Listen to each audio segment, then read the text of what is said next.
Yeah, so let's look at the team stuff. So first and foremost, hey, challenge completed. Bragging rights because it's fun.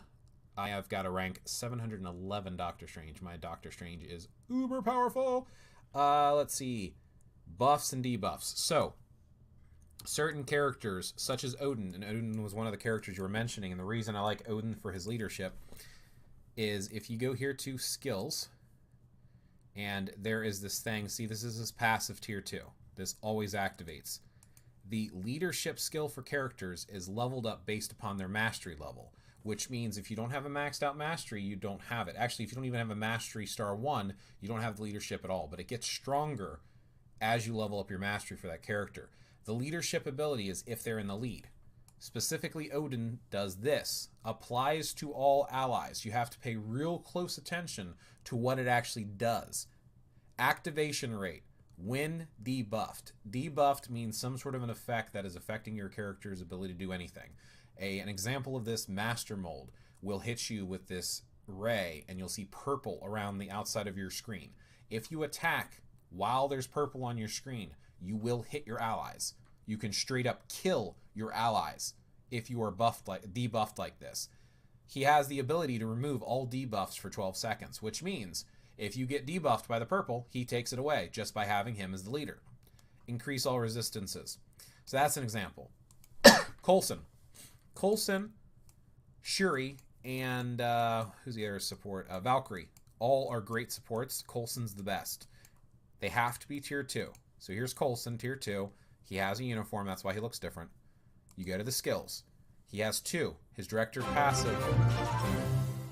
Hey, Ray277. Thank you for the follow. I appreciate that. And welcome to the stream. So as we were mentioning with the leadership skill again, it's based upon mastery. This applies to hero allies, which means if you have villains, this will not affect them. Activation rate when dealing critical attacks. Decrease skill cooldown by 30%. Now, this only affects if he is leader. The reason they always say to stick Coulson on a team is right up here. Director's orders. This is a passive, and you see here this 2. He has to be tier 2, or he does not have this. So if you don't have a tier 2 Coulson, don't put him on your team. It's pointless. If you do put him on the team, ready for this? Boom. Applies to hero allies. Again, does not affect villains at all. This will only affect heroes that are on your team with you. Decreases damage received from supervillain type characters by 15%. Increases damage dealt to supervillain characters by 45%. Increases guaranteed critical rate by 20%.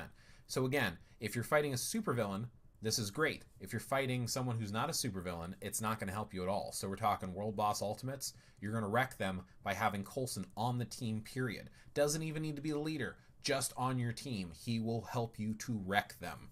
But he has to be a tier 2. Now let's talk about some of the other stuff we've got going on here, such as Shuri and Valkyrie. Same situation. They have to be 2. I'm going to go to the skills here. She has a passive for her tier 2. She does something similar to Coulson, but it's only against supervillains. It's all allies, so she will work on supervillains as well. Whereas Coulson, you have to be a superhero to use his ability. It increases by 35 and 45%. Now think about that. Increases damage dealt to a supervillain type character by 45%. You are literally taking, let's say you do 10,000 damage, right? Half of that would be about 5,000, 4,500 for 45% of that. So you would literally do like 14,500 damage to the character just by having her on your team. These boosts by having the support characters is huge. It just massively increases the damage output. The last one is Valkyrie. She also has a 1, but it has to be tier 2 as well. I'm sorry, in this direction. Yes, I have a lot of tier 2 characters. Let's see, skills. Here's her passive. 15% and 45% against supervillains, all allies. So she also affects all allies. So Coulson's only for heroes. So just be aware of that. So that's part of it. Now, the team comp thing. What we have going on there is, I don't remember how to receive it from inside of here. I know like when you go into, here it is, team bonus. So if you go in here per character, you choose the character. by having all of these characters in your roster at the same time, they get these bonuses. So an extra increased energy attack, critical damage, and max hit points while they're a team. And they all get it. So these little subtle bonuses can help out by building your team that way. In some cases, it really doesn't matter. You just use the support skills and stuff. But yeah, just be aware of that. Now, sometimes, like, actually, none of my teams are set up for it anymore. This is a team bonus. This used to be my go-to team. So this is what's going on here. All of these are activated. So by having Ancient One, Doctor Strange, and Clea, it's Love's Intervention team up. Critical rate, dodge, and crowd control time is down. So like all of that is affected by them being together. There's another bonus that is taking effect right now by them being together. Sorcerer's Successor, attack speed, and movement speed. And then, of course, Doctor Strange and Clea. All attack, Strange couple, cooldown duration is down.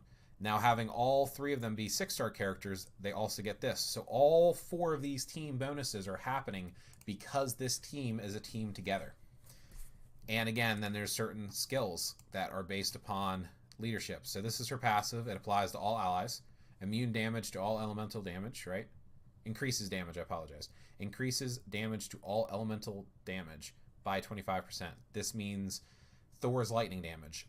This means Jean Grey's fire damage. Increases target dodge rate by 25%, right? So that's her passive. That's just by having her on the team. She don't even need to be a leader. She just needs to be on the team. This is her leader skill. So if she is in the lead position, she increases 45% increase of energy attack. So anybody who has energy damage, such as Doctor Strange, right here, energy attack, it increases his damage. He also has some skills as well. He has his mastery one. 75% chance when attacking applies so time freezes. This applies to self. Increase all speed by 15% for 5 seconds. And then his leadership, if he's in the lead, he gives 30% increase energy attack plus ignore target's dodge rate by 20%. So yeah, no, just pay attention to stuff like that. Ghost Panther as well. Ghost Panther also has some stuff. I think I just tiered 2 Ghost Panther. I don't think I've read over his. So his passive. Oh yeah. So he is also a support character. So he increases fire damage by 50%. And again, he has that 15 and 45%. I was not aware of that. Thank you for pointing that out because I've never really used Ghost Panther before much. But now I can slap him on teams as well to have another support character. And that is going to be huge for me. So thank you. His leadership here, critical rate and fire damage. So yeah, he's just all about increasing that fire damage. And then there are other debuff characters. I know Archangel and Wasp. Wasp has a debuff just by having her on the team.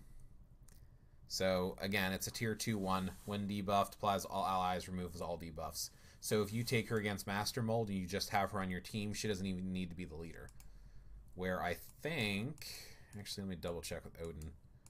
Odin might not need to be the leader either for his. I don't remember off the top of my head. Which is why it's always good to reread your characters and re-go through their skills. So yeah, this is his passive. This just increases skill damage by 60%. And that's just, and this only applies to him. So it's a passive for him only.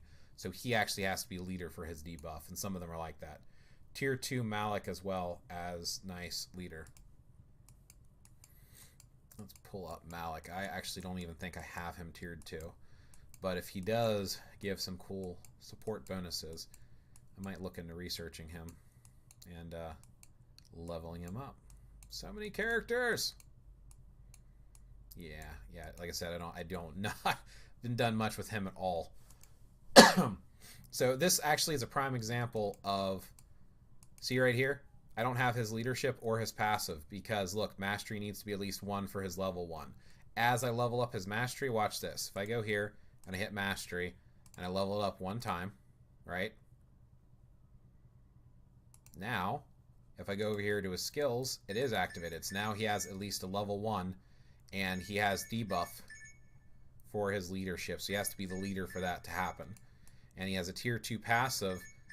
Wow, so it's sort of that boost, but it's against superheroes. So this would not be good against World Boss Ultimate, but, you know, maybe in other circumstances where you're doing some PvP action. So that's kind of cool. But anyway, yeah, no, there's a lot of great information in there, a lot of different things for you to utilize.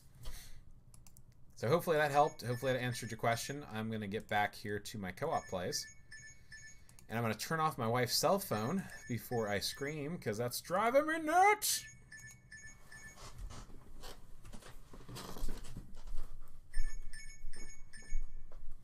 Where is it at?